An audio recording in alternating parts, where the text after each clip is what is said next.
របស់យើងមានចូលស្តុកហើយចាឥឡូវមើលសាច់របស់វានេះគឺជាន់ហើយក្រាស់ស្មូតល្អចាចំពោះសាច់ L នេះសម្ភារៈវាមានដូចជាកៅអីឆ្នាំងឆ្ពង់ថ្នាំហើយនឹងថងក្របក្បាលកសៃហើយជាមួយនឹងថ្នាំចិនមួយទៀតណាអញ្ចឹងចំពោះសាច់ L របស់យើងគឺទំហំធំមែនតើហើយតម្លៃគឺសមរម្យមែនតើអញ្ចឹងយើងអាចដើរចូលពីជំហានបានហើយដើរចូលឡើងទលាយមែនតើនេះគឺទលាយអត់ចា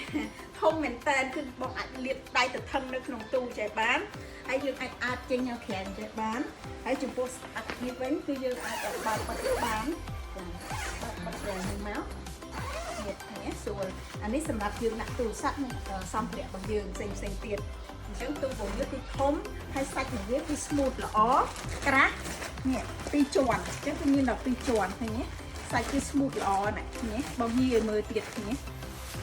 អានេះចំពោះសាច់ L នេះគឺធំមែនតើធំទលាយខ្លាំងមែនតើអញ្ចឹងសម្រាប់អ្នកគីឡូដែល300គីឡូចុះគឺអាចចូលស្ពង់បានហើយធំអញ្ចឹងដៃរបស់ខ្ញុំគឺលើកផុតតែម្ដងនេះផុតខ្ញុំអាចរាដៃនៅក្នុងទូនេះបានណាគេទំហំធំមែនតើ